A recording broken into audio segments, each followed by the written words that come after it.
The harsh desert sun beat down on the rugged terrain of Al-Hamdani Province, turning the air into a shimmering mirage that distorted everything beyond 50 yards. Lieutenant Maya Chen walked steadily across the dusty path, her tactical vest bearing the weathered insignia of countless escort missions in hostile territory. At 33, she carried herself with the quiet resolve of someone who had earned every commendation in her file through grit and unwavering focus rather than connections or politics. Before we jump back in, tell us where you're tuning in from, and if this story touches you, make sure you're subscribed, because tomorrow I've saved something extra special for you. Her boots made barely audible crunches on the gravel as she approached the supply convoy. The worn clipboard tucked under her arm contained the same security protocol she had followed for the past decade. Her standard-issue backpack swayed against her spine, its unusual weight a constant reminder of the responsibility she carried. The straps had left permanent marks on her shoulders, marks that told stories of protection, missions across territories where few dared to venture. Two gleaming armored vehicles rolled into position nearby. Their operators wore the latest tactical gear with built-in cooling systems, their names emblazoned in perfect lettering. Security personnel in mirrored sunglasses directed them with practiced precision, their equipment looking almost untouched by the harsh environment. The operators never glanced her way, they had no reason to. Maya's convoy sat alone at the far edge of the forward operating base, looking almost obsolete compared to the high-tech security detail nearby. The transport trucks were dust-covered and battle-worn, streaked with evidence of hard miles and harder encounters. The designation Phoenix Run stretched across the lead vehicle in faded paint that had begun peeling at the edges, revealing older lettering underneath. The logistics crew gave her a respectful nod as she passed.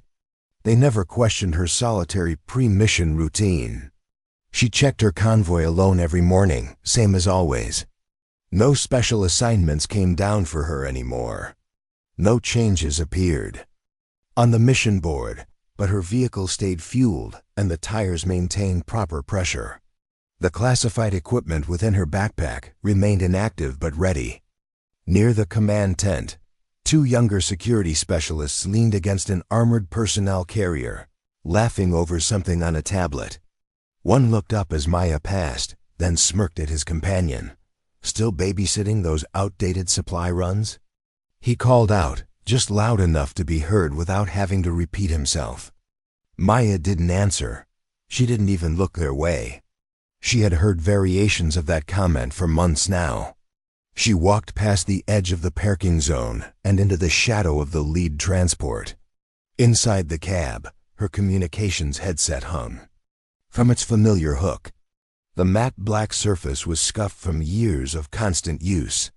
She left it there for now, reaching instead for the vehicle's log to check the maintenance records and adjust the security protocols. The notebook felt like an extension of her hands. The driver's seat creaked under her weight but held firm. Her armrest bore a small scratch from a knife blade, one she had put there during a mission through Tashkar Valley years ago. She rested, her hand there now without thinking about it. Behind her, the base loudspeakers crackled to life, calling teams to briefing for a northern corridor supply run. High-risk escort scenario. Her name was not mentioned. Neither was her convoy's designation. She sat in the shadow of the transport's cab, opened her mission manual, and carefully tucked the edges of a photograph back into the inside flap. The image showed a younger Maya standing beside the same convoy, one arm thrown around the lead vehicle's hood, smiling without restraint. That was before the reassignment letters started coming, before the funding shifted and priorities changed, before committee members in Washington labeled her supply routes low priority and resource intensive. The base around her pulsed with routine efficiency. Drone operators moved equipment across the compound while a high-tech security team moved out with sleek precision, their advanced weapon systems gleaming in the sunlight. Somewhere near the command tent, laughter burst and faded again. The sound echoing off container walls that seemed to have forgotten her contributions. Voices carried from the far end of the vehicle row. A logistics officer in press fatigues was briefing a younger specialist, his voice light but clear. He pointed once toward Maya's convoy, then turned back to his tablet. "That route's being decommissioned next quarter," he said matter-of-factly. "Risk assessment's too high, and it's not worth the resource allocation." Maya didn't move from her seat. She closed her mission manual slowly, then opened her personal log instead. She turned one page, drew a line through the last security notation, and began copying coordinates from memory. Terrain profiles, emergency extraction points, local contact protocols. She wrote without looking down, her pen moving with practice. Certainty. The classified equipment remained secured within her backpack, but the convoy was not empty. Neither was she. By mid-morning, the main command center buzzed with clipped voices and radio chatter that spoke of efficiency and progress. Digital maps glowed across tablet screens, updated in real time from drone feeds that could track minute movements across vast distances. Security teams crowded into briefing tents, their equipment spotless, their movements choreographed by months of joint training exercises. A British security advisor stood at the corner whiteboard explaining intercept formations in a voice that expected immediate compliance. Every coalition nation had sent someone with perfect posture and flawless protocol. The future of security operations was high-tech, data-driven, and digitally connected. Maya Chen was not called to these briefings. She stood near the auxiliary maintenance area, half in shadow, adjusting a communications relay beneath one of her transport side panels. The portable power unit hummed quietly beside her boot, its static making the fabric of her sleeve tingle. Her clipboard rested on the hood, filled with a paper checklist and a folded map of the province printed years ago, with faded settlement markers and a grease stain down the center. 3 technicians helped load electronic countermeasure systems onto a British security vehicle. Their movements were crisp and confident, backed by satellite systems that could predict problems before they occurred. One of them glanced in her direction and gave a polite nod before returning to work. Preparing and narrating this story took us a lot of time, so if you are enjoying it, subscribe to our channel, it means a lot to us. Now back to the story. The gesture held no mockery, just the professional distance of duty. Inside the ready room, the mission board blinked to life. With digital precision, lines filled rapidly with call signs, routes, and departure windows. Advanced security teams filled the top rows. European escort units came next. 2 Dutch vehicles were tagged as reserves. Maya's name appeared nowhere on the slate. In the control bay, a junior operations commander leaned over a tablet while chewing the corner of his glove. He tapped one. Coleman muttered to a logistics officer beside him. "The old supply routes aren't viable anymore," he said as if stating the air temperature. "Too exposed, too predictable. The drone surveillance can handle anything that comes through the corridor." Maya's headset lay coiled on her seat. She had already run her communications check that morning, a routine she maintained whether she was assigned a mission or not. Her navigation system blinked dimly to life when she toggled the master switch. Pale green outlines tracing familiar routes across the screen. No one saw it activate. No one asked why she bothered. She wasn't cleared for the high-priority missions. She wasn't logged into the briefing network. Instead, she climbed halfway into her vehicle, knelt on the seat cushion, and flipped open her logbook. The margins were filled with shorthand calculations, written in her own hand. Travel times, terrain assessments, local tribal territories, security vulnerabilities, emergency extraction protocols. Not once had she copied data from a computer simulation. Across the compound, a pair of officers shared a laugh over a mislabeled navigation point. One made a passing joke about mixing up regional dialects. The other added that Maya's convoy probably still used paper maps. Instead of GPS, neither bothered to look in her direction when they spoke. The sky remained clear and blue, unmarked by the haze that would later complicate drone surveillance. But tension began creeping through the base like a slow leak. One of the morning's scheduled security vehicles returned early with a diagnostic fault in its targeting system. Another was grounded after reporting irregularities in its communications array. Apparently nothing serious, but timing margins began to narrow. Maya stepped down from her vehicle and checked her fuel gauges again. The tanks were already topped off, as they had been every morning for 3 months. She made a note on her clipboard without looking up, her handwriting steady and precise. Her communications headset still hung in the shade of the dashboard. She had not touched it yet. At the edge of the command tent, someone pushed open the flap and walked briskly toward the main operations building. A controller with insignia too new for his uniform stopped mid-stride and tapped his headset twice.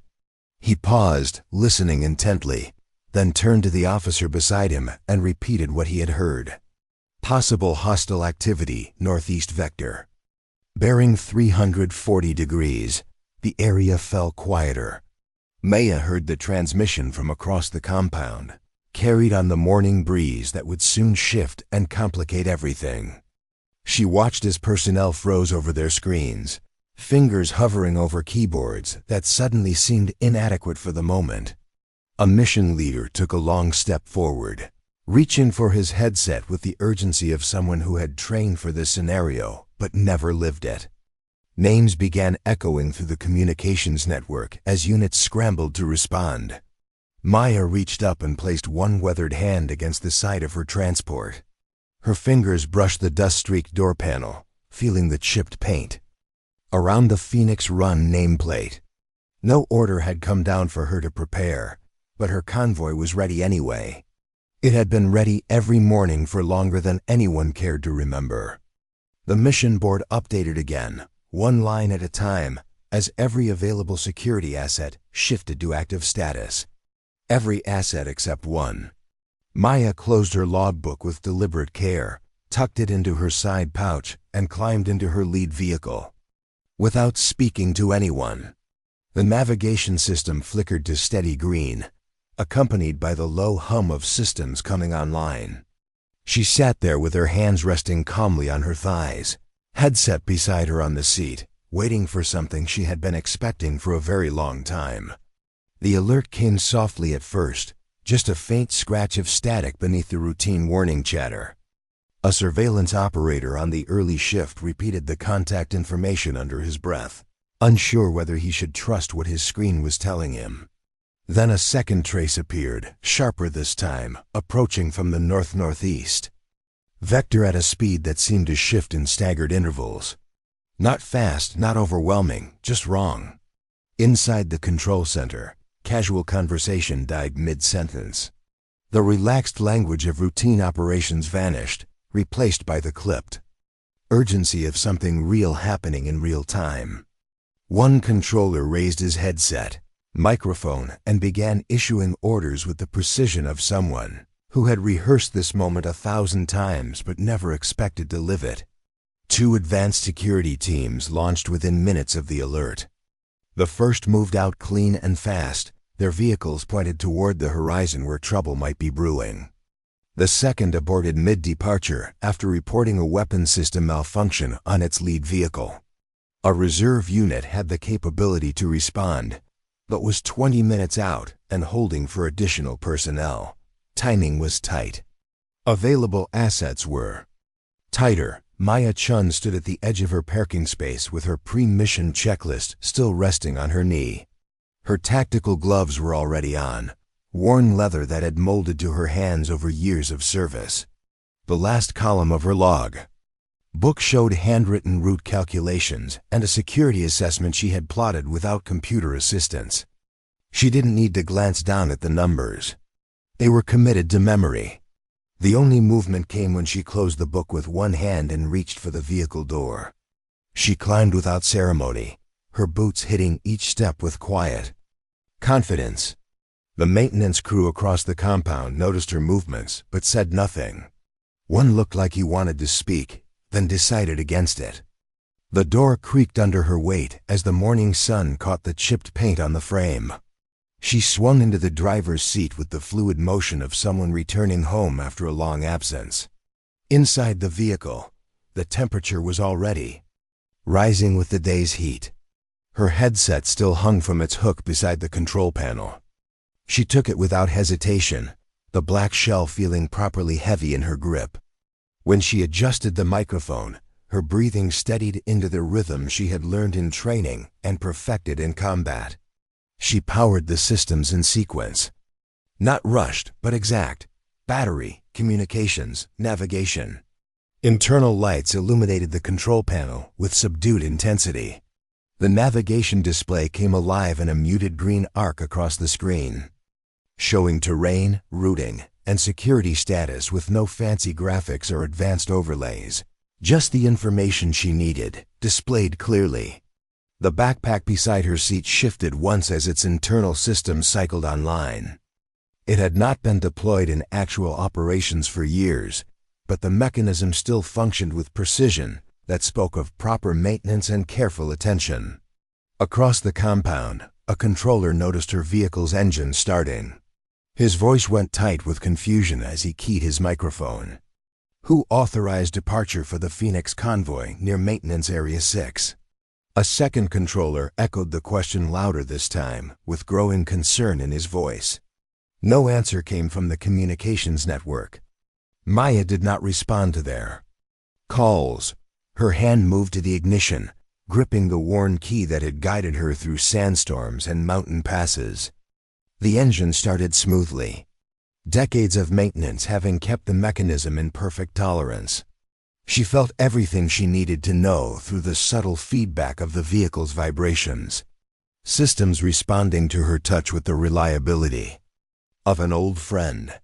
The tower called again, demanding acknowledgement of their transmission. Still no response came from the Phoenix convoy. Ground crew stood frozen behind a British security vehicle that had been positioned for routine maintenance. One technician with a clipboard looked toward Maya's transport with obvious confusion.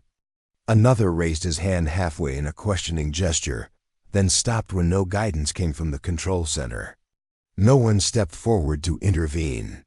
No one quite knew what protocol covered this situation. Maya set her convoy into motion. With deliberate intent, the engine rumbled with the heavy thrumming of real mass and power. Not the high-pitched efficiency of modern security vehicles, but the rolling weight of machinery built for endurance rather than speed. Heat rippled from the engine compartment as dust blew off the surfaces. Small pebbles scattered beneath the tires. Her cabin remained calm, all systems confirming what she already knew. She was ready. Following the access road, she kept to the left side and took the long loop toward the southern exit, where the path joined the main route at a shallow angle. Her speedometer showed barely 15 miles per hour, but her direction was absolutely final. Her course was set regardless of what anyone else might think about it. Another hostile contact appeared on the control room screens. Then a third. The command center filled with static and rising tension as a captain leaned over his console and began coordinating a second response team. He asked if the perimeter defense systems were adjusting their coverage patterns. The answer came back, terse and worried. Too much terrain variation, not enough sensor overlap.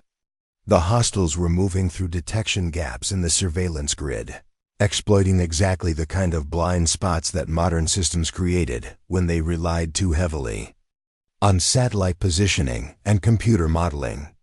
Inside her vehicle, Maya adjusted her mirrors and pulled her backpack closer. Her old provincial map was still folded in the side pocket, but she would not need it today.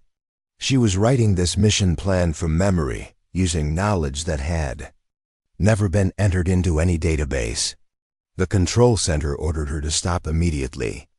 She was not cleared for departure, not listed on any mission schedule, not acknowledged by any authority that mattered to the people watching her from their glass-walled office above the compound. Still, she continued rolling forward. Her headset caught the glare from the sun as she angled left toward the exit checkpoint.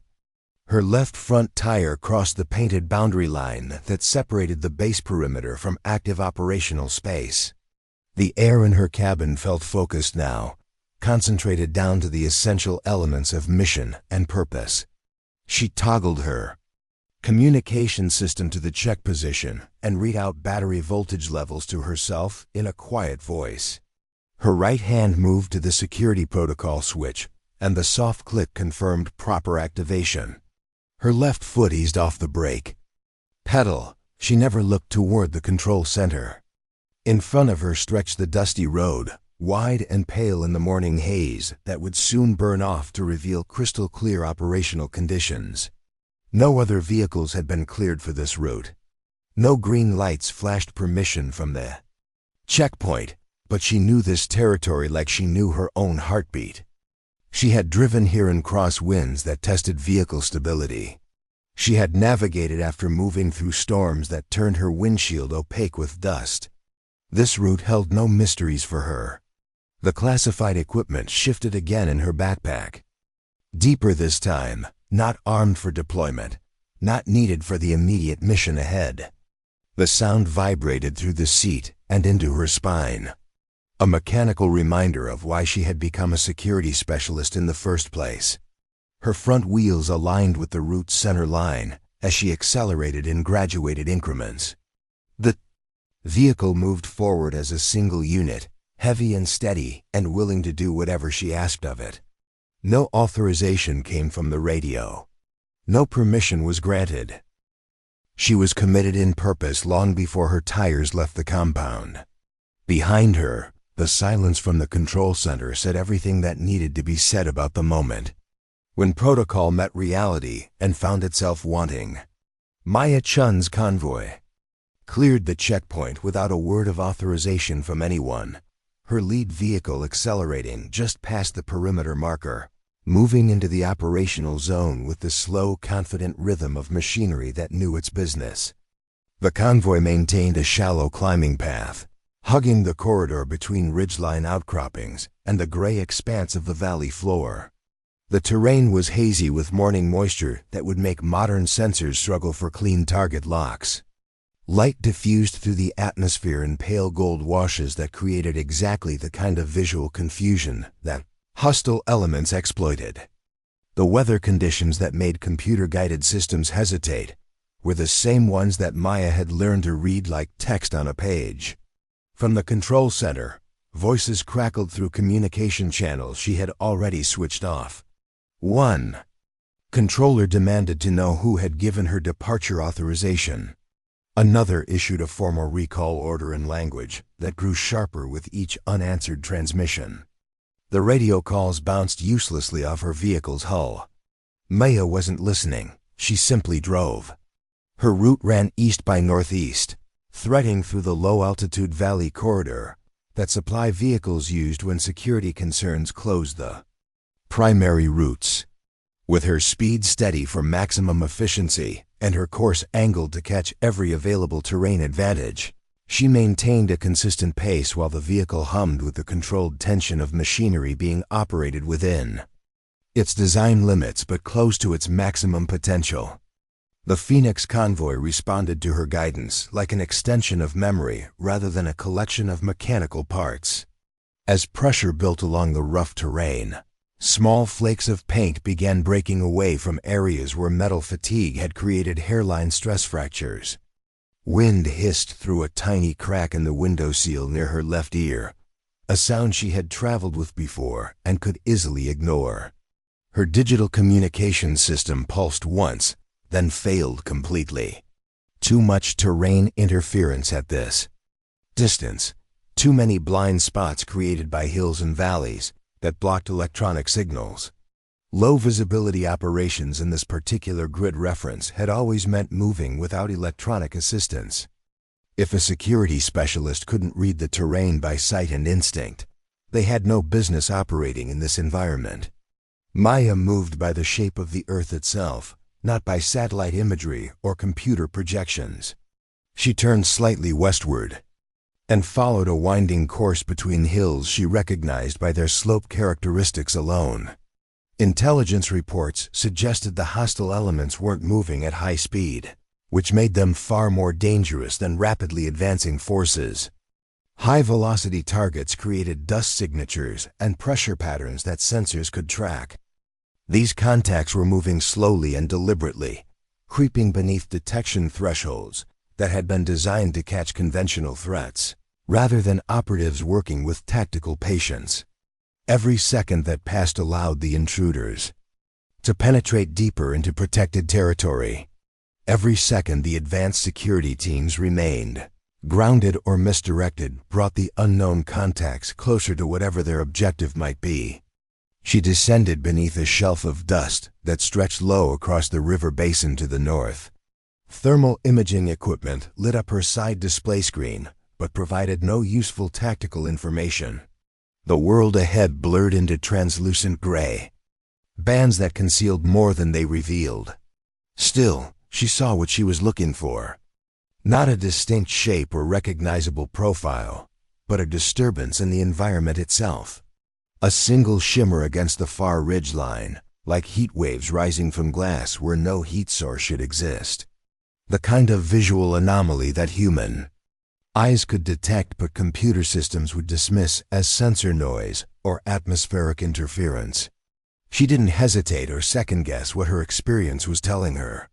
Maya steered into a shallow descent, maintaining steady pressure on the accelerator while holding her heading. The convoy dropped to just above the valley floor, close enough that loose stones scattered in her wake. She came up parallel to the valley wall with her eyes locked on the shimmer that didn't belong. Then a second flicker appeared near the base of the slope, a curve of refracted light that bent too sharply to be natural cloud shadow or morning mist. There they were, two hostile elements moving slowly in loose formation, nearly level with the ridgeline itself. Their outlines reflected nothing. Their profiles dissolved against the hills behind them like expensive camouflage designed to fool electronic sensors. But they were there.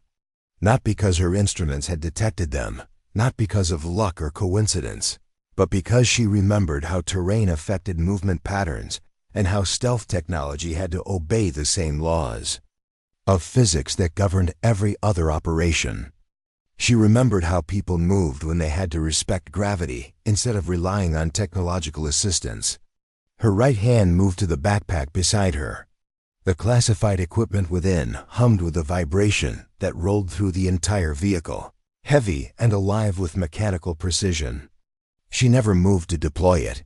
The presence alone was enough to register her intentions. Her vehicle stayed level, altitude locked as she drove directly beneath the path the hostile elements had been following. She tracked their probable course by instinct and experience rather than electronic displays, reading the environment itself for clues about where they had been and where they were likely to go next. The first hostile element reacted immediately to her presence. It peeled upward in a hard climbing movement, not rapidly, but moving with the sharp urgency of something that had been discovered doing what it was not supposed to be doing. Second element cut sharply to the right, choosing rapid terrain shift over continued concealment. Both moved faster now, but their window of invisibility had closed. They had been forced into open ground where other sensors could track them, where their stealth advantages became liabilities. In a world of clear sightlines and visual identification, Maya maintained steady movement, her left hand resting easily. Near the steering controls, her display showed nothing useful. Her communication screen remained blank, but she continued watching the terrain itself rather than the screens. She turned gently to the left, positioning her convoy behind the vector. The second hostile contact had taken. No weapon systems activated, no high-speed pursuit, but her presence was visible now to anyone monitoring the region, and visibility was exactly what the hostile elements had been trying to avoid. In security doctrine, visibility meant vulnerability. and she had forced both intruders into a position they could not maintain.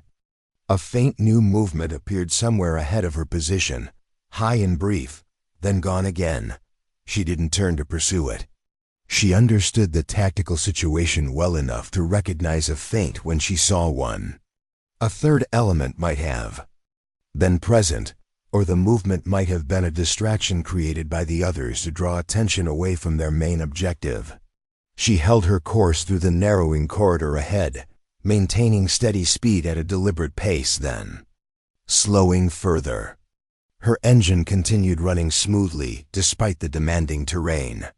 She kept her eyes moving, scanning for any visual anomaly that suggested additional contacts.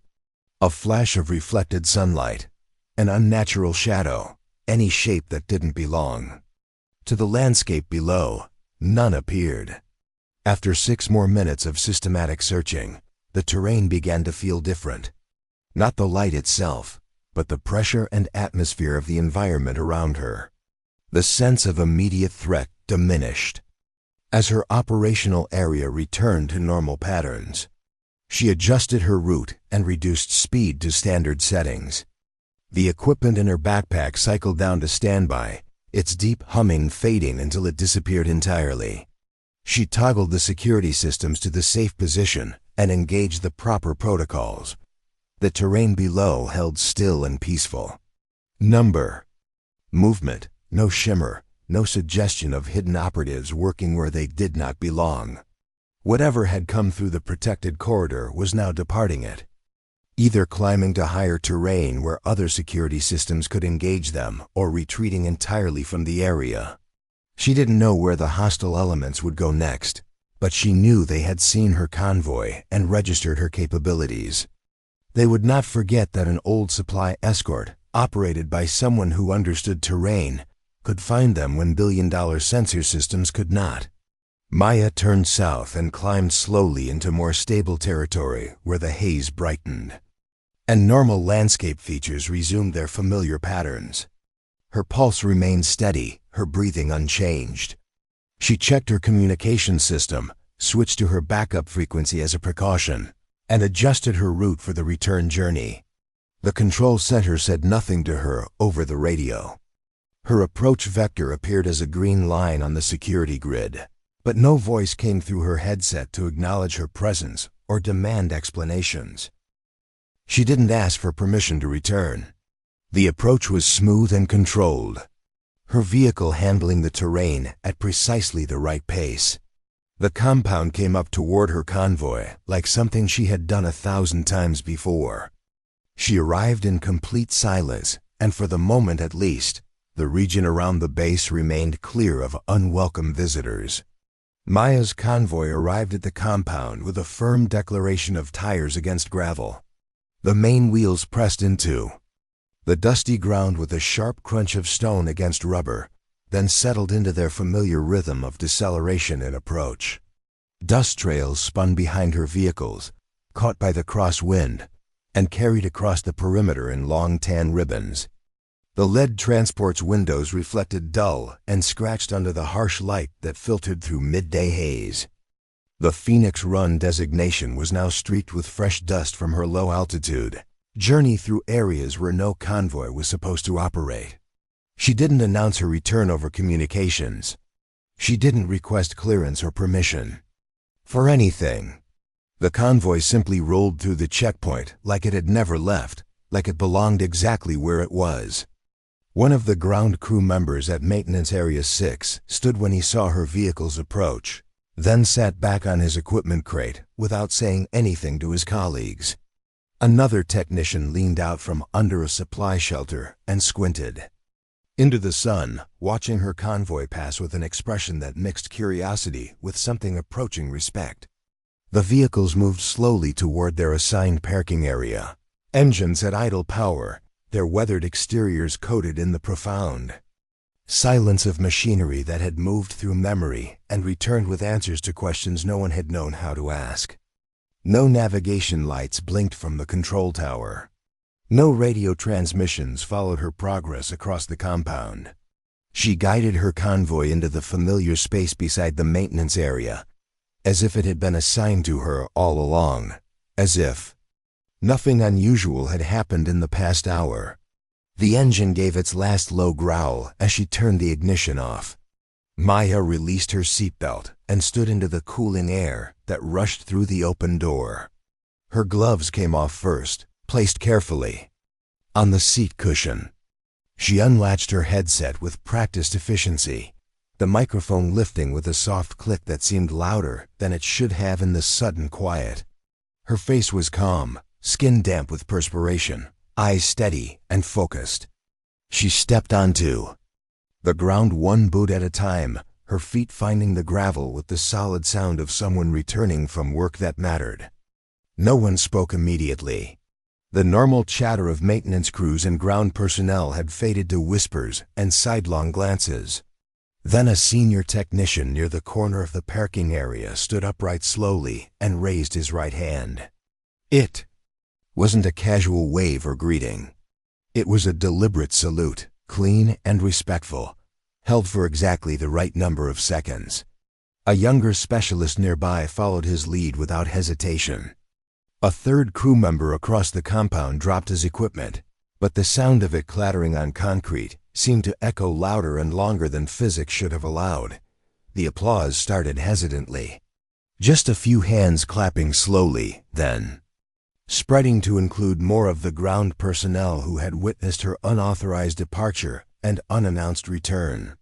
The rhythm stayed quiet, never loud enough to carry across the entire base, never bold enough to feel like celebration. This wasn't applause for entertainment or ceremony. It was recognition, the kind of acknowledgement people offer when they have seen something they cannot fully explain but understand enough not to interrupt with questions or demands for official justification.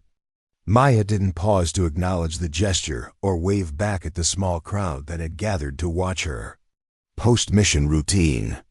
She walked beside her vehicle, checked the mechanical connections at the wheel assembly, then wiped a streak of dust away with her thumb. The residue came away gray with terrain debris and atmospheric particles. She nodded once to herself and continued, walking toward the operations building. Inside the command center, data recording systems had activated automatically. Her convoy's telemetry fed into the analysis computers, without anyone requesting the information. The system had flagged her movement as an unscheduled event requiring immediate review and documentation. Her route data projected onto the main briefing wall, showing a ragged but precise corridor through terrain that the standard security protocols had classified as unsuitable for convoy operations. Her elevation profile showed terrain changes within meters of known danger zones.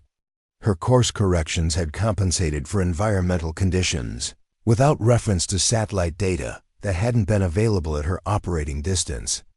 The briefing room remained quiet as officers and technicians studied the information. One specialist leaned forward to examine the details more closely.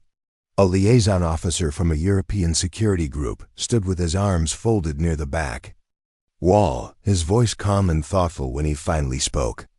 "They trained for technology and electronic superiority," he said quietly. "She trained for vision and understanding terrain."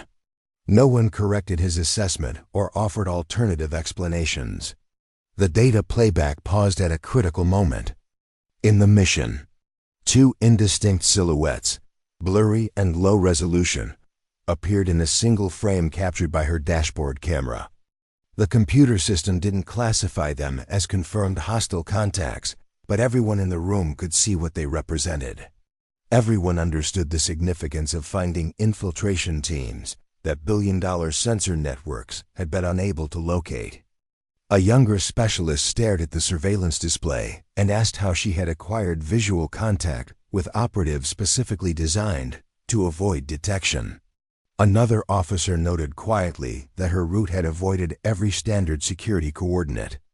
In the tactical manual, a third whispered that her vehicle performance had never exceeded normal operational parameters, not even during the sharp turning maneuver near the ravine, where terrain clearance was measured in meters rather than hundreds of yards.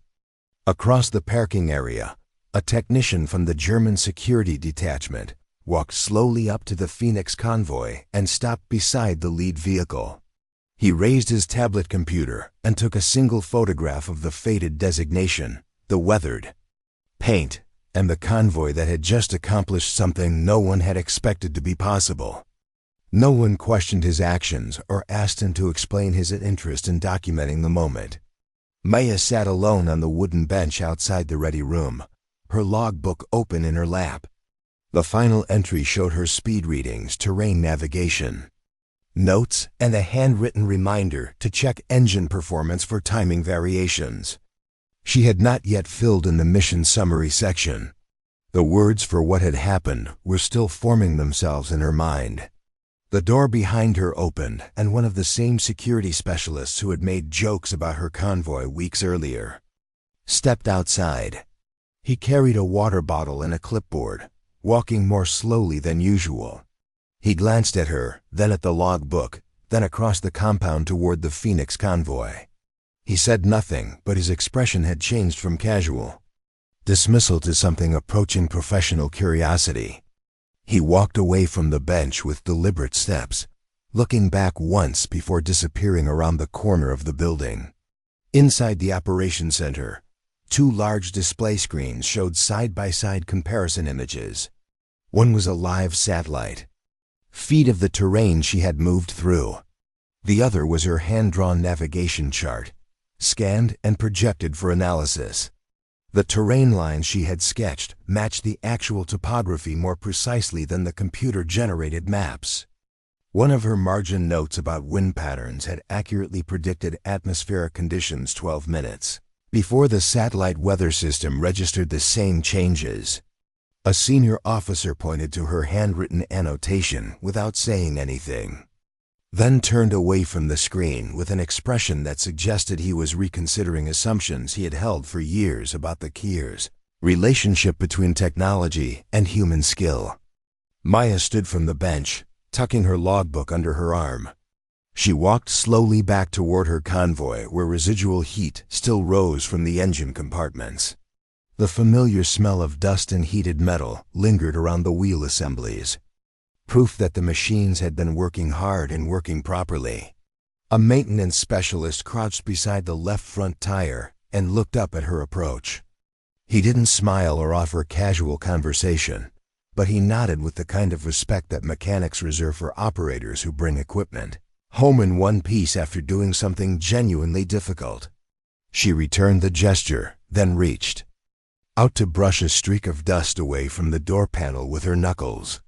Beneath the grime, bare metal showed clean and bright, proof that under all the wear and fading paint, the vehicles remained fundamentally sound. In the mission analysis facility, an instructor from the Advanced Security Program sat alone at a table replaying her mission footage frame by frame. He paused the recording at the moment her convoy turned low over the valley floor, windows streaked with atmospheric moisture. Hood held perfectly level while terrain rushed past beneath her wheels. The hostile contact shimmered ahead in the distance, too subtle for electronic detection, but visible to someone who knew how to read the environment itself. He leaned forward, elbows on the table, one hand pressed flat against the surface. He spoke to the empty room in a voice barely above a whisper. She moved like she remembered it before it happened. Outside, the day was beginning to warm as ground dust lifted from the valleys and normal operations resumed their familiar patterns. But something had shifted in the atmosphere around the base. Something that had nothing to do with weather or atmospheric pressure and everything to do with the quiet realization that experience and intuition still mattered in a world increasingly dominated by computer screens and satellite imagery. 3 days passed before Colonel James Harrison called Maya into his office. The base commander was a career officer who had climbed the ranks during the transition from traditional to digital security operations, and he understood both worlds well enough to recognize when something significant had occurred outside normal channels. His office overlooked the main compound where advanced security teams continued their scheduled exercises. The walls displayed photographs of operations that represented 30 years of military evolution. From the desert campaigns he had participated, into the technology platforms that now dominated strategic planning discussions in Washington. Maya sat across from his desk in her duty uniform, her mission logbook resting closed on her lap. She had been expecting this conversation since the moment her wheels touched the compound after her unauthorized mission. The delay had been longer than she anticipated, which suggested that people with higher clearance levels than Colonel Harrison had been asking questions that required careful answers. "The Pentagon is very interested in your mission profile from Tuesday morning," the colonel said without preliminary small talk. "They want to understand how a single convoy accomplished something that our most advanced security systems failed to achieve." Maya nodded but didn't speak immediately. She had learned long ago that superior officers preferred to ask their questions before hearing explanations they might not want to receive.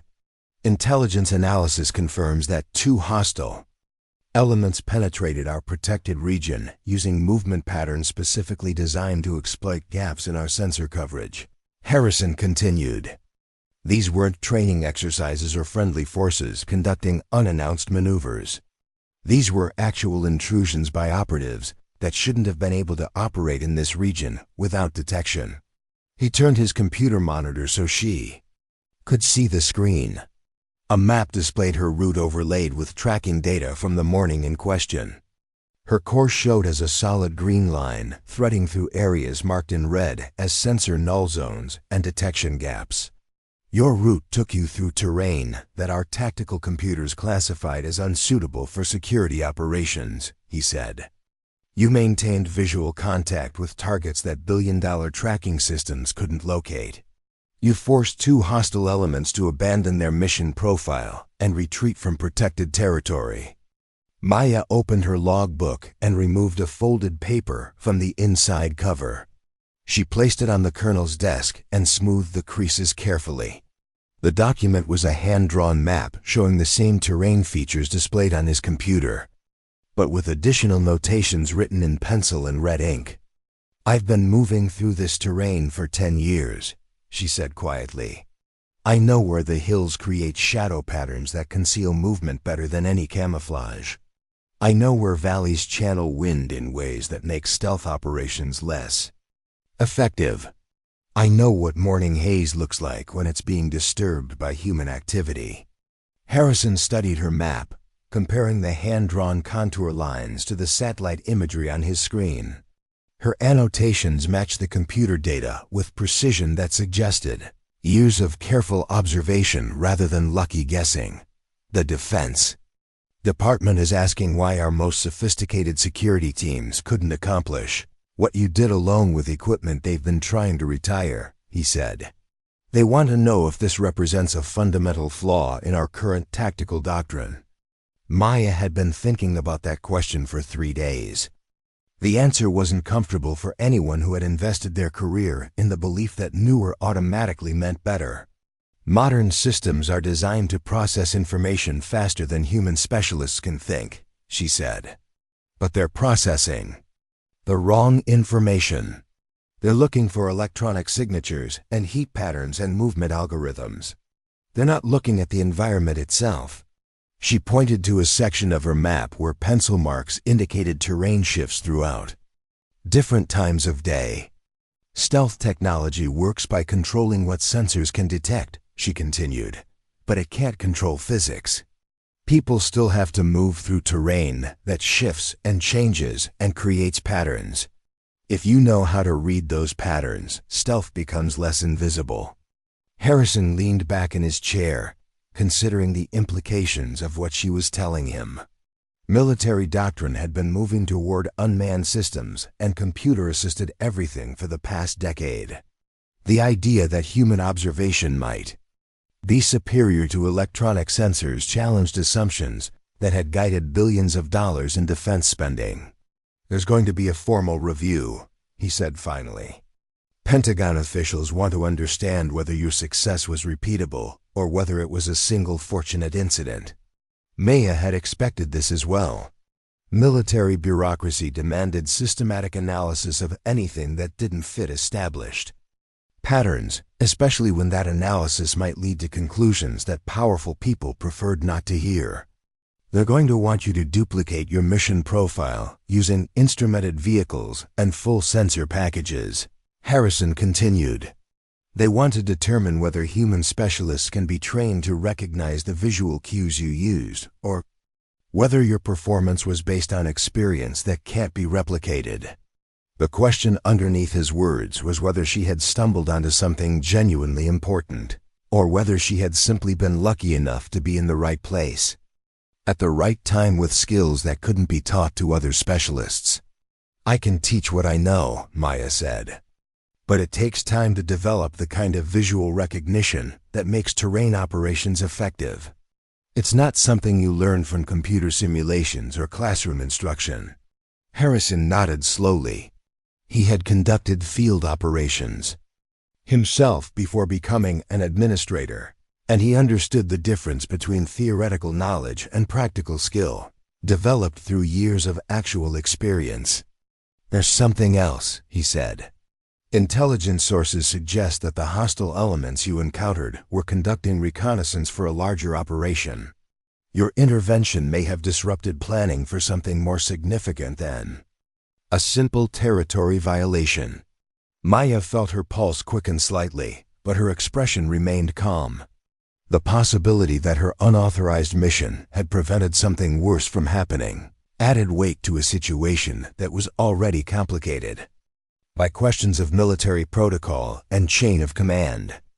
The review board will want to know whether you were following intuition or whether you had specific intelligence that suggested hostile elements would be operating in that area. Harrison said, "Your answer will determine whether this incident is classified as unauthorized action or as initiative that prevented a security breach." Maya understood the distinction clearly. Military justice had different standards for specialists who broke regulations to show off versus specialists who broke regulations to protect national security. The difference between those categories would determine whether she faced discipline or commendation. "I had no specific intelligence," she said honestly, "but I'd been watching the region around this base for months. I knew that our sensor coverage had gaps in the low-altitude corridors. I knew that someone with the right training and operational skills could exploit those gaps if they understood the terrain well enough." Harrison made notes on a pad beside his computer keyboard. His handwriting was precise and economical, the style of someone who had learned to document everything in a profession where details mattered more than impressions. "The investigation will take several weeks," he said.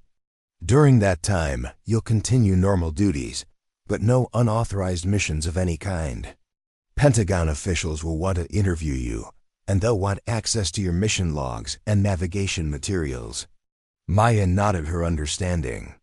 She had known that her moment of initiative would lead to scrutiny from people who measured success in terms of following procedures rather than achieving results. "One more thing," Harrison said as she prepared to leave his office. "The European security group stationed here have been asking questions about your field techniques. They want to know if American specialists receive training that their personnel don't get." Maya almost smiled at that observation. The idea that her skills represented some kind of secret American training program rather than individual experience, gained through years of operating in environments that other countries had considered obsolete, was ironic in ways that only she fully appreciated. "They can observe our training exercises if they want," she said. "But what I did Tuesday morning isn't something you learn in training. It's something you develop by moving through the same terrain over the same routes until you understand both of them well enough to use them together." As she left the colonel's office, Maya realized that the most difficult part of the investigation wouldn't be explaining what she had done. It would be explaining why her approach to security operations had become so unusual that it seemed almost revolutionary to people who had forgotten that human instinct and experience were once considered fundamental to military operations. The World had changed around her while she had remained constant. And now that constancy was being examined as if it were innovation rather than simply the persistence of skills that had once been considered essential to effective security. 2 weeks later, Maya found herself standing in a briefing room filled with officers she didn't recognize, their uniforms bearing insignia from Pentagon intelligence divisions and NATO command structures. The room smelled like coffee and tension, with tablets open on every available surface and screens displaying satellite imagery that covered hundreds of square miles of operational territory. General Patricia Hawkins had flown in from Washington specifically for this demonstration. She was a career security specialist who had transitioned to strategic planning, and her reputation for cutting through bureaucratic obstacles to focus on practical results had made her both respected and feared throughout the command structure. "Specialist Chen," the general said without preliminary introductory remarks, "you're going to show us how you did what billion-dollar sensor systems couldn't do. We've arranged a controlled exercise with friendly operatives simulating the same stealth penetration tactics you encountered." Maya nodded her understanding. She had expected this moment since her conversation with Colonel Harrison. Military doctrine demanded proof that successful tactics could be repeated and taught to other personnel, rather than being dependent on individual skills that couldn't be systematized. 2 friendly security teams will attempt to penetrate the northern corridor using the same movement profiles intelligence analysis suggests the original intruders employed. General Hawkins continued. "Our standard detection systems will be active along with additional sensor platforms brought in specifically for this exercise." The briefing room fell quiet as she gestured toward a large screen showing the exercise area. Red zones marked areas where electronic surveillance systems maintained coverage. Yellow areas indicated partial sensor overlap. White spaces showed gaps in detection capability that could potentially be exploited by operatives moving at specific speeds and using particular terrain features. "Your mission is to locate and visually identify the penetrating elements using the same techniques you employed during the original incident," the general said. "You'll be accompanied by an observer specialist in a second vehicle in both vehicles. We'll carry full instrumentation to record everything you do." Maya understood the subtext clearly. This wasn't just a demonstration of her operational skills.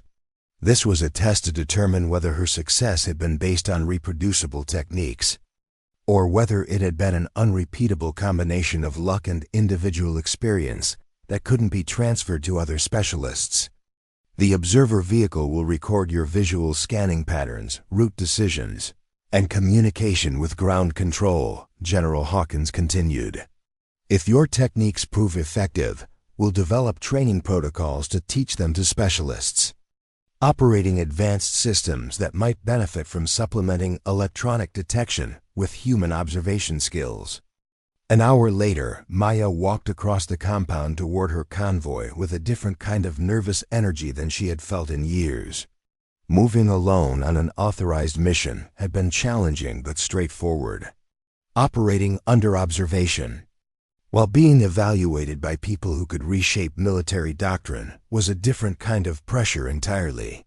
The Phoenix convoy sat in its familiar position, but now it was surrounded by equipment she had never seen before. Technicians had mounted additional camera systems on the vehicle exteriors. Sensor packages that normally equipped research vehicles had been installed to monitor her driving controls, engine settings, and vehicle attitude throughout the mission. The observer vehicle was a modern security transport with electronic systems that could record and transmit real-time data to ground stations. Its operator was Major Kevin Thompson, a field specialist from Central Command, who specialized in evaluating new tactical procedures for potential adoption throughout the military. "I'll follow your lead and stay out of your way," Thompson said during their pre-mission briefing. "My job is to document what you're doing and how you're doing it, not to second-guess your decisions or offer suggestions." Maya appreciated his straightforward approach. Some observer specialists tried to participate in missions rather than simply recording them, which created complications that made evaluation more difficult. The key is reading the environment itself rather than relying on instruments, she told him. Modern sensors are looking for specific signatures. Human eyes can detect patterns and anomalies that don't register on electronic systems. They departed together, her convoy moving steadily while the observer vehicle maintained a parallel course 500 yards higher and half a mile to her right. The morning conditions were similar to those during her original unauthorized mission. Hazy air that would challenge electronic sensors while providing the kind of atmospheric conditions where stealth operatives could move most effectively. Maya's approach was methodical rather than intuitive this time. She had to explain her decision-making process over the radio for the benefit of people monitoring the exercise from ground stations, which meant verbalizing thought patterns that had become automatic after years of experience. Descending to low ground level, she reported. Haze patterns are creating visual layers that will distort sensor returns. Stealth elements will try to use these layers for concealment. She guided her convoy through the same terrain corridor she had traveled weeks earlier. But this time she described what she was looking for and why specific terrain features mattered for detecting operatives who were designed to avoid detection. Banking left toward the ridgeline, she continued. Valley formations create shadow patterns that will conceal movement better than electronic countermeasures. Looking for environmental disturbances that suggest human activity mixing with natural terrain features. The observer vehicle followed her course while its operator documented her techniques and transmitted real-time data to the evaluation team on the ground. Major Thompson's voice remained calm and professional as he described her operational style for the permanent record. Subject maintains precise route control in challenging terrain, he reported. Specialist is using visual references rather than electronic navigation aids. Movement pattern appears to be based on terrain analysis rather than predetermined coordinates. Maya smiled slightly at his clinical description of operational techniques that felt as natural to her as walking. The formality was necessary for official documentation, but it made her approach sound more complicated than it actually was. Contact, she said suddenly, her voice sharpening with focus. Environmental disturbance bearing 270 degrees, distance. Approximately 3 kilometers. Looks like human movement disrupting natural terrain patterns. She turned toward the disturbance while Major Thompson strained to see what had caught her attention through his vehicle's advanced optics. The area she was indicating looked like empty terrain with normal atmospheric conditions. I don't see anything on visual or electronic sensors, he reported to the ground stations. Subject specialist is pursuing a contact that our systems haven't detected. Maya descended another 50 meters and adjusted her heading based on subtle changes in terrain clarity that suggested the presence of operatives moving nearby. Her instruments showed nothing unusual, but her eyes were tracking patterns in the environment that she had learned to associate with stealth elements, attempting to remain hidden. There, she said over the radio. 2 elements in loose formation. Maintaining ridgeline position, moving to maintain terrain advantage. This time, Major Thompson saw them.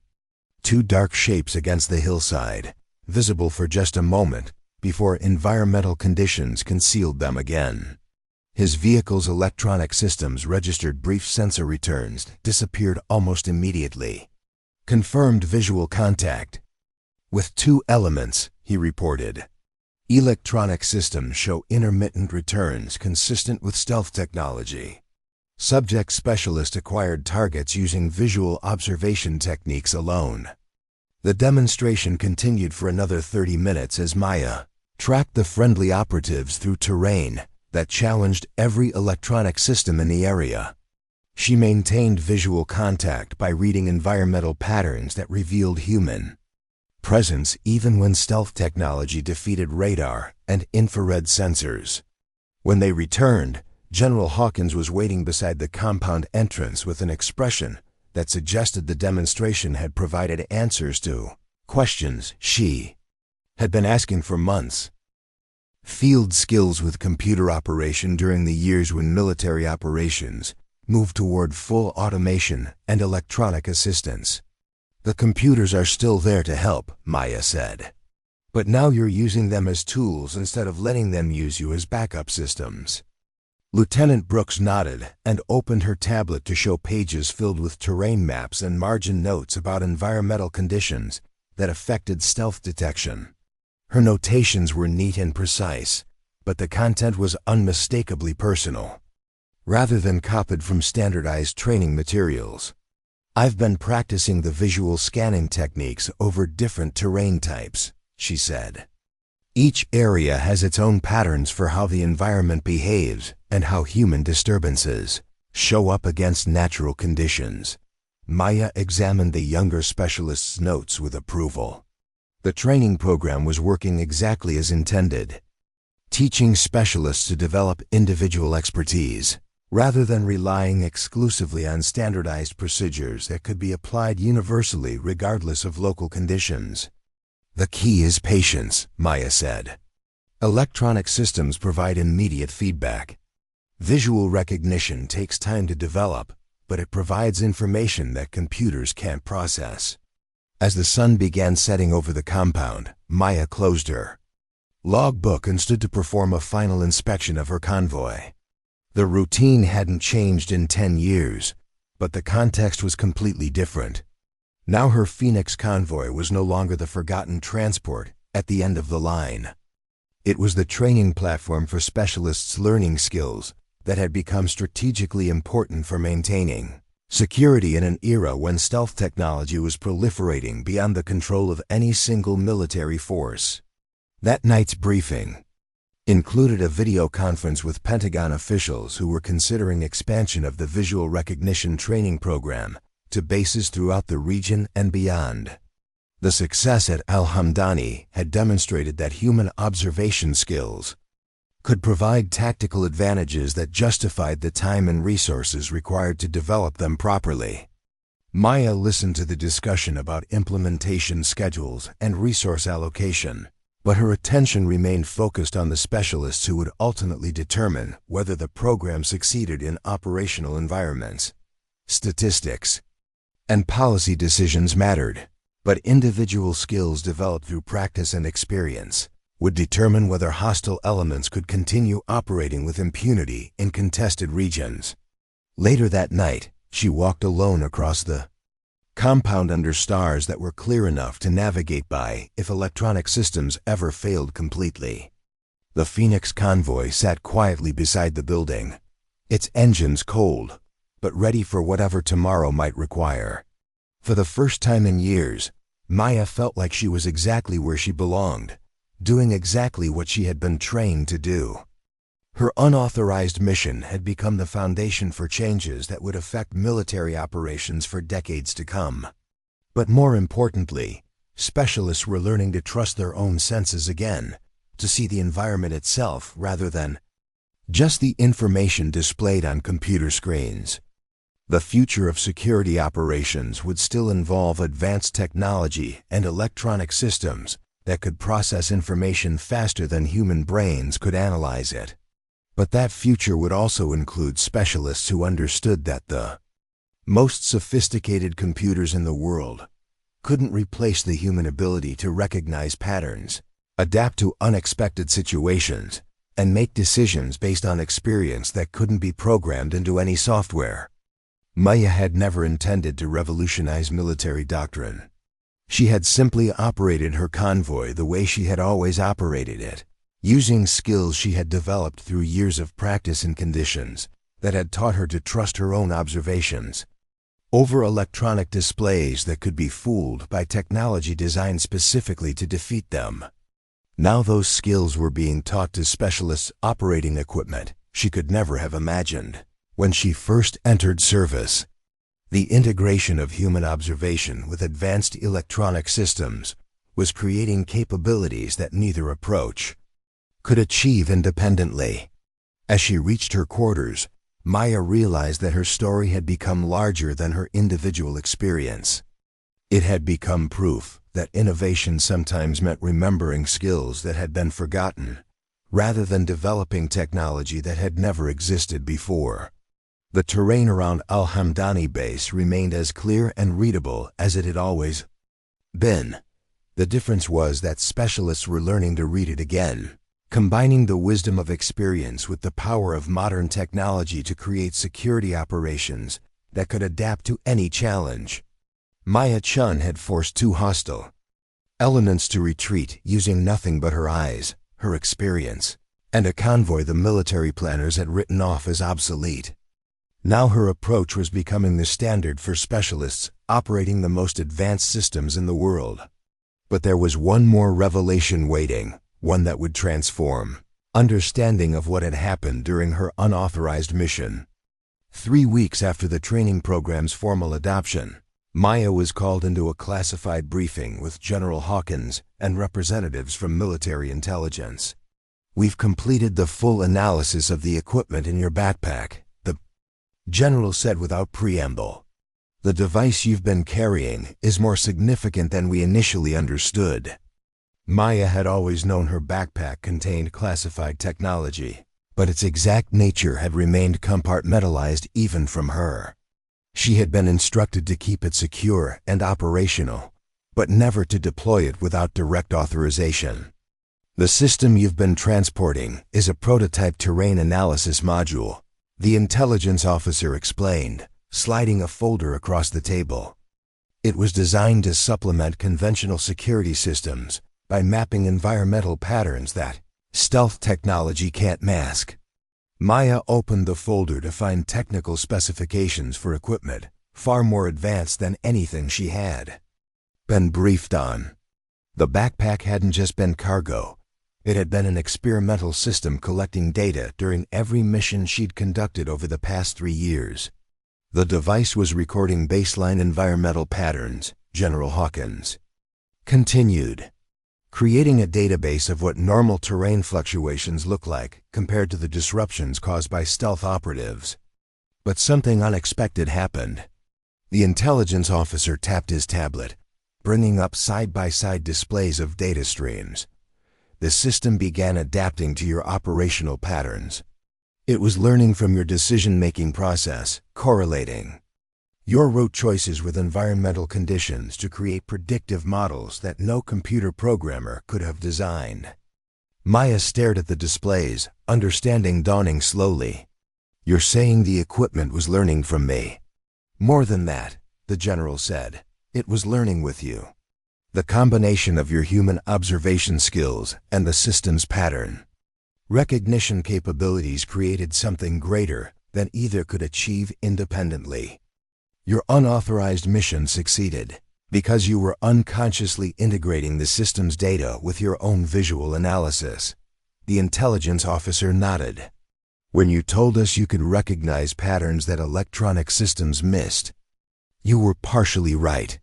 But you were also using data the prototype was feeding into your vehicle's environmental displays, data so subtle that you processed it intuitively rather than consciously." The revelation stunned Maya into silence.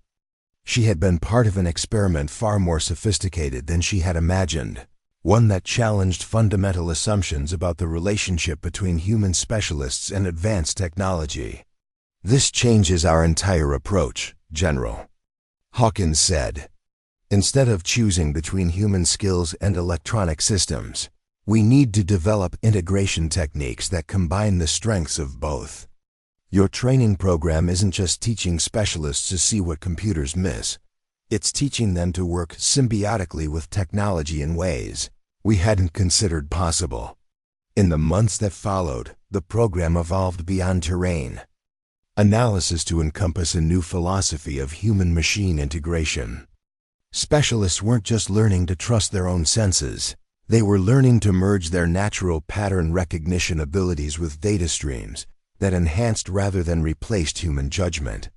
The backpack that had seemed like an ordinary piece of equipment became the prototype for a new generation of systems designed to augment human capabilities rather than automate them away. The technology didn't replace specialist expertise, it amplified it. On the one-year anniversary of her unauthorized mission, Maya stood at the front of an advanced training facility that had been built specifically to develop what was now called augmented observation techniques. The room was filled with specialists from every branch of service and multiple coalition partners, all there to learn the skills that had once been dismissed as obsolete. The future isn't about choosing between human experience and technological advantage, she told them. It's about creating partnerships where each compensates for the limitations of the other. The backpack she now carried openly contained the next-generation terrain analysis system, redesigned based on the lessons learned from her experiences. But the most important tool remained the logbook she still kept with handwritten notes and observations that no computer could replicate. As she led her class through practical exercises in environmental pattern recognition, Maya realized that her greatest contribution hadn't been finding hostile elements that advanced systems missed. It had been demonstrating that true innovation came from honoring the past while embracing the future, from recognizing that sometimes the most revolutionary approach was remembering what we already knew. The classified weapon in her backpack hadn't just been a piece of advanced technology. It had been the catalyst for rediscovering the irreplaceable value of human judgment in an increasingly automated world. And that revelation would protect countless lives in the years to come. 2 years after Maya's unauthorized mission, the Integrated Human-Machine Recognition program had become the cornerstone of a new security philosophy embraced by military and civilian agencies alike. What had begun as a desperate act of initiative by a single specialist had blossomed into a transformative approach that was reshaping how organizations thought about the relationship between people and technology.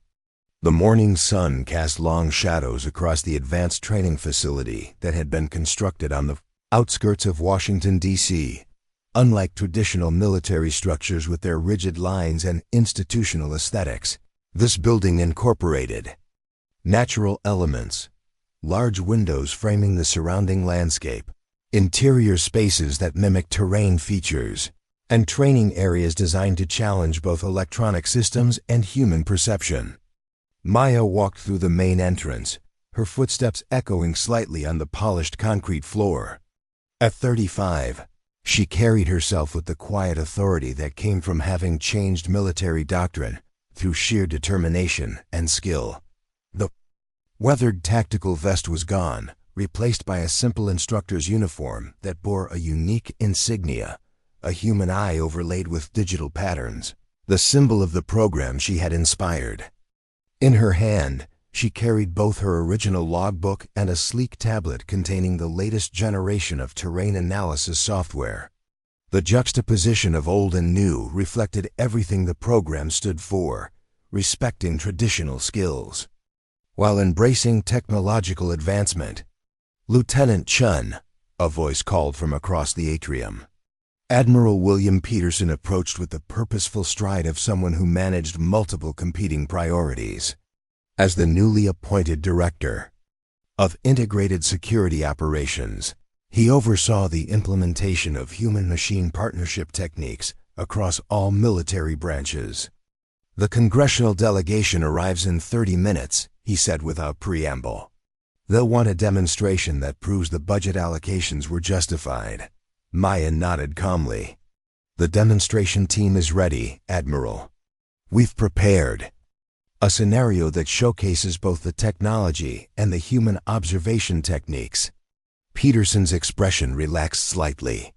In the 2 years they had worked together, he had learned to trust Maya's judgment in ways that went beyond typical military hierarchy. Her program had delivered results that spoke for themselves. A 70% increase in detection rates against stealth technology, a 45% reduction in false positives during field operations, and a remarkable improvement in specialist retention rates across all services. "This isn't just another budget review," Peterson said, lowering his voice slightly. There's a push from certain technology contractors to fully automate security operations. They're arguing that AI systems can be trained to replicate your observation techniques without human involvement. Maya had been expecting this challenge. The defense industry had billions of dollars invested in autonomous systems that promised to reduce personnel costs while increasing operational effectiveness. Her program, with its emphasis on human-machine partnership rather than replacement, threatened that vision of the future. They're welcome to try, she replied with quiet confidence. But we both know that artificial intelligence can only recognize patterns it's been programmed to find. It can't experience intuition or apply contextual judgment developed through years of real-world experience. Peterson nodded, though his expression remained concerned. Just make sure the demonstration leaves no room for doubt. There are powerful interests who'd prefer to see machines doing the work of people, not partnering with them. As the Admiral departed to prepare for the congressional visit, Maya continued toward the training center's main simulation area. The space had been designed to recreate the environmental conditions of her original unauthorized mission, complete with terrain features that challenged both electronic sensors and human observation. A dozen specialists in training were already preparing equipment, checking sensor calibrations and reviewing terrain maps with focused intensity. They came from diverse backgrounds: traditional military specialists like herself, law enforcement, officers specializing in border security, even wildlife conservation experts whose tracking skills had proven remarkably adaptable to security operations. All right, everyone, Maya called, bringing the room to attention. Today's demonstration needs to showcase what makes this program unique, the integration of human skills with advanced technology, not the replacement of one with the other. She moved to a large tactical display showing a terrain simulation based on the Al-Hamdani region. Remember, we're not trying to prove that human observation is superior to electronic systems, or that technology can do everything a skilled specialist can do. We're demonstrating how the partnership between them creates capabilities that neither could achieve alone. A young specialist raised her hand. Ma'am, the congressional staffers we briefed yesterday kept asking about cost efficiency. They wanted to know why we couldn't just develop better AI instead of training human specialists. Maya had heard this question countless times since the program began. It reflected a fundamental misunderstanding of what made the integrated recognition approach so effective. Show them your log book, she said, holding up her own worn volume. Every specialist in this program maintains one, just like security operators have done for generations. But unlike traditional logs, yours contain observations that help train the AI systems to recognize patterns they would otherwise miss. She opened her book to a page filled with handwritten notes about terrain disturbances. The technology learns from your experiences, and you learn from its data analysis. That reciprocal relationship can't be replicated by programming alone, because the most valuable insights often come from unexpected observations that no programmer would think to include. The specialists nodded, understanding the profound truth in her words.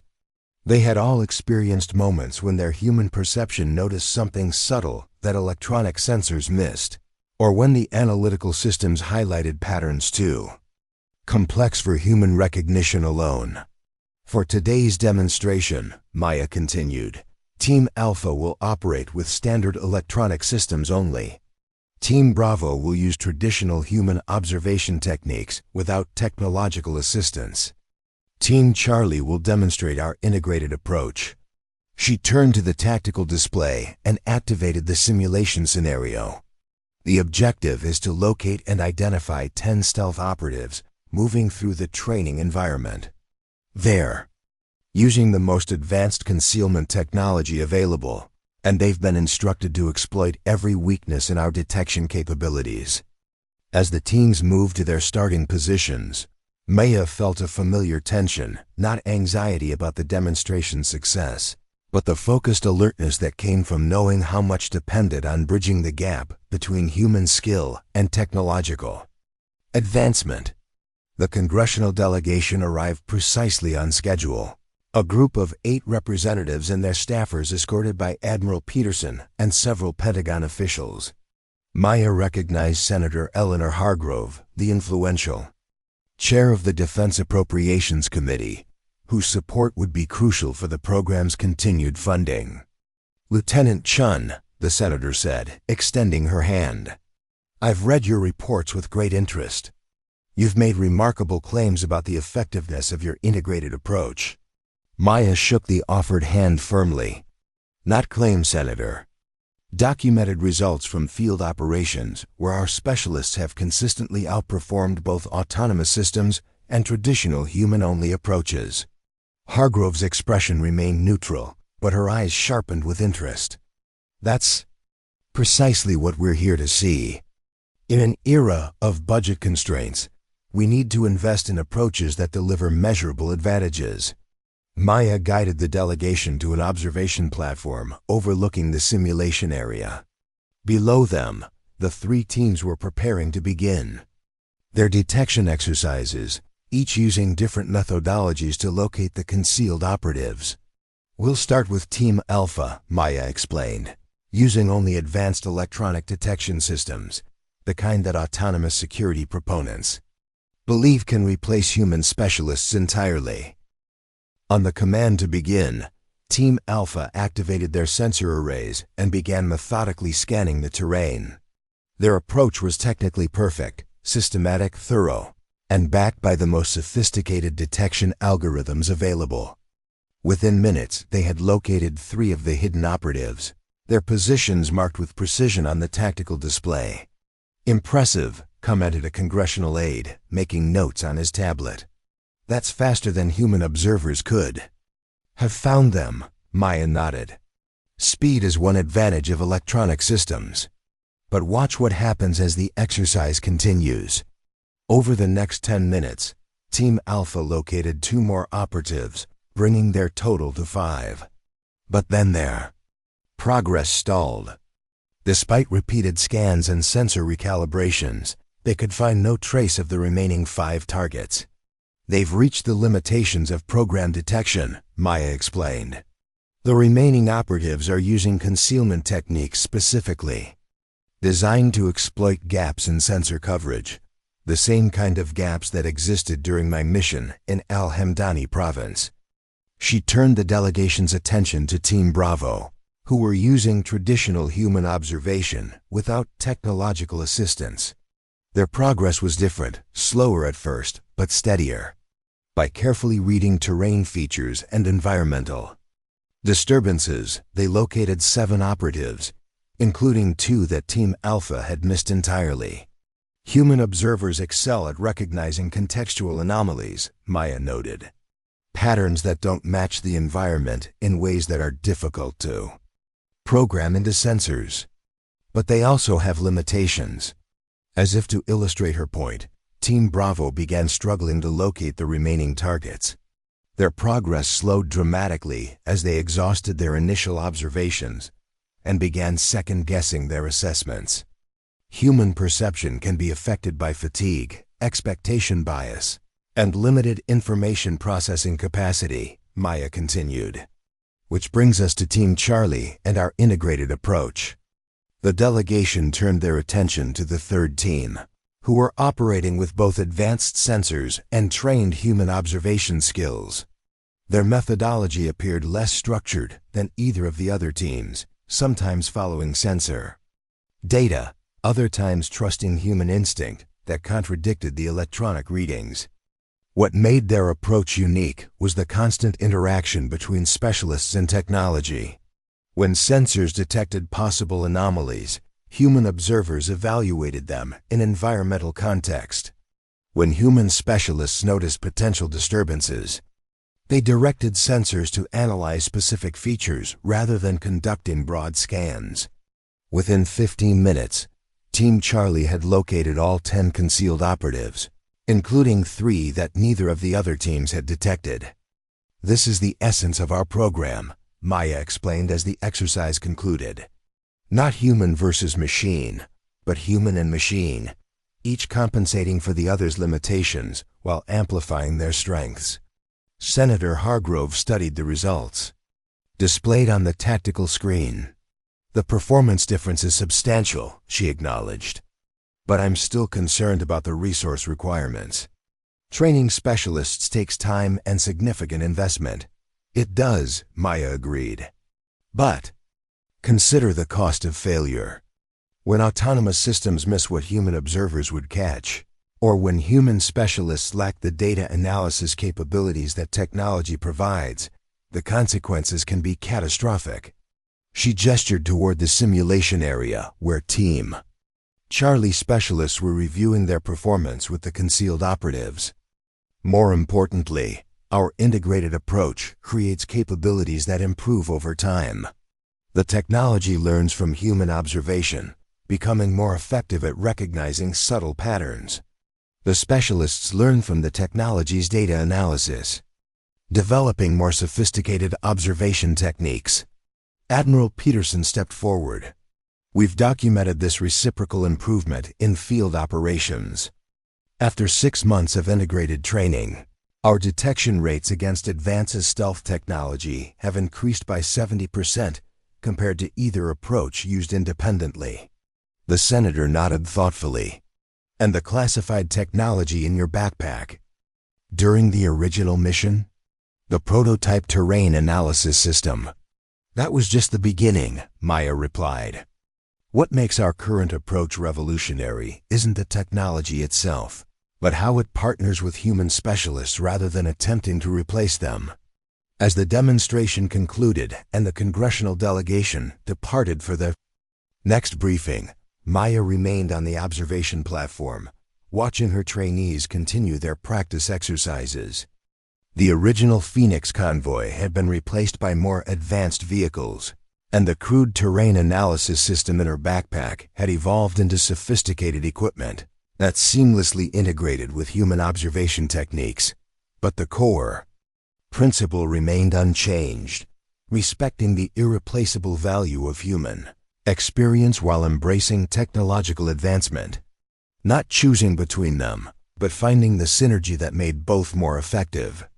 Later that afternoon, Maya sat in her office reviewing performance data from the morning's demonstration. The space reflected her approach to leadership, practical and focused, with terrain maps covering one wall and advanced data displays on another. Her original logbook sat open on the desk beside a prototype of the next-generation integrated sensor system. A knock at the door interrupted her analysis. Admiral Peterson entered, carrying a folder with classified markings. The Congressional Committee has approved full funding for program expansion, he said without preamble. Senator Hargrove was particularly impressed by the performance differences between the approaches. Maya nodded, satisfied but not surprised. The results spoke for themselves. There's something else, Peterson continued, placing the folder on her desk. Intelligence has confirmed what we suspected about your original unauthorized mission. The hostile elements you encountered were conducting reconnaissance for a major security breach.